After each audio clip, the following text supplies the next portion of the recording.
നമ്മൾ നല്ല ചൂട് ചോറിൻ്റെ കൂടെ കഴിക്കാനായിട്ട് എളുപ്പത്തിൽ ഉണ്ടാക്കാൻ പറ്റുന്ന ഒരു നല്ല ടേസ്റ്റി ആയിട്ടുള്ള ചമ്മന്തി റെസിപ്പിയാണ് ചെയ്യുന്നത്. ഒരുപാട് ചേരുവകളും കാര്യങ്ങളൊന്നും ഇല്ലാതെ ചാറുകറിയൊന്നും ഇല്ലാത്ത സമയത്ത് വളരെ സിമ്പിളായിട്ട് ചോറിൻ്റെ കൂടെ കഴിക്കാൻ പറ്റുന്ന ഒരു ഈസി റെസിപ്പിയാണ് ഇട്ടത്.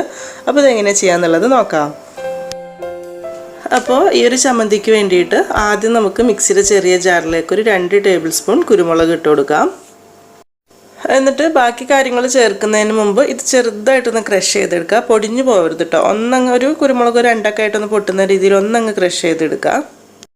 ഇനി നമ്മൾ ആദ്യം പറഞ്ഞ പോലെ തന്നെ വെളുത്തുള്ളിയാണ് ഇതിലേക്ക് ചേർക്കാനുള്ളത്. അപ്പം ഈ ഒരു സൈസിൽ വരുന്ന ഒരു 2 കുടം വെളുത്തുള്ളിയാണ് കേട്ടോ എടുത്തിട്ടുള്ളത്. ഇത് മുഴുവനായിട്ട് എടുക്കുന്നുണ്ട്. ഇനിയിപ്പോൾ വലുതൊക്കെ ആണെന്നുണ്ടെങ്കിൽ ഒന്നിൻ്റെ ഒരു പകുതിയും കൂടിയൊക്കെ മതിയാകും, ഒരുപാട് വേണ്ട. തൊലിയൊക്കെ കളഞ്ഞ് വൃത്തിയാക്കി എടുത്തിട്ടുള്ള വെളുത്തുള്ളി നമുക്കിതിലേക്ക് ഇട്ട് കൊടുക്കാം. അതിൻ്റെ കൂടെ തന്നെ പാകത്തിനുള്ള കുറച്ച് ഉപ്പ് ഇട്ട് കൊടുക്കാം. അപ്പോൾ ഈ ഒരു 3 കാര്യങ്ങളും കൂടെ ചേർത്തിട്ട് നന്നായിട്ട് ഒന്നങ്ങ് ചതച്ച് ഒതുക്കിയെടുക്കുക. അരിഞ്ഞ് പേസ്റ്റ് ആവണ്ട കേട്ടോ. ഇതുപോലെ ഒന്നങ്ങ് കറക്കിയെടുത്താൽ മതിയാവും. അതായത് വെളുത്തുള്ളിയൊക്കെ ഒന്നങ്ങ് ചതഞ്ഞ് അരിഞ്ഞ് പോവാത്ത രീതിയിൽ ഈ ഒരു രീതിയിലാക്കിയെടുക്കുക. പിന്നെ ഈ സമയത്ത് ജസ്റ്റ് ഒന്ന് ടേസ്റ്റ് ചെയ്ത് നോക്കുക. ഉപ്പ് കുറവാണെങ്കിൽ ഇപ്പോൾ തന്നെ കറക്റ്റായി കൊടുക്കണം കേട്ടോ. കാരണം പാകത്തിന് ഉപ്പില്ലെങ്കിൽ നമ്മൾ വിചാരിച്ച ടേസ്റ്റ് കിട്ടില്ല. അപ്പോൾ അതൊന്ന് നോക്കണേ.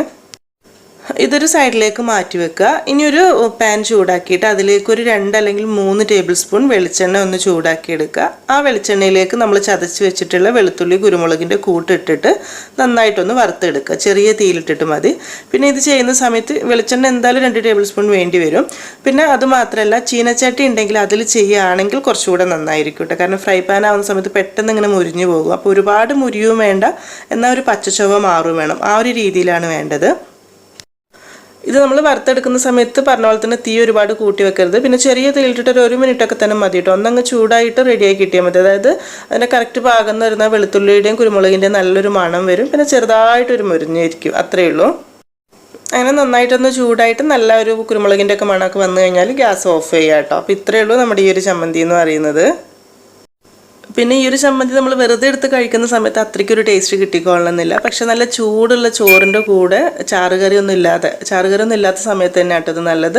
നല്ലൊരു ഉപ്പേരി അല്ലെങ്കിൽ മീൻ വറുത്തതോ പിന്നെ അല്ലെങ്കിൽ മുട്ട പൊരിച്ചതാണെങ്കിലും മതി കേട്ടോ. അതുകൂടെ കൂട്ടിയിട്ട് ഇങ്ങനെ ചോറിൽ കുഴച്ച് കഴിക്കുന്ന സമയത്ത് നല്ല സൂപ്പർ ടേസ്റ്റ് തന്നെയായിരിക്കും, കുരുമുളകിൻ്റെ ഒക്കെ ഒരു ടേസ്റ്റ്.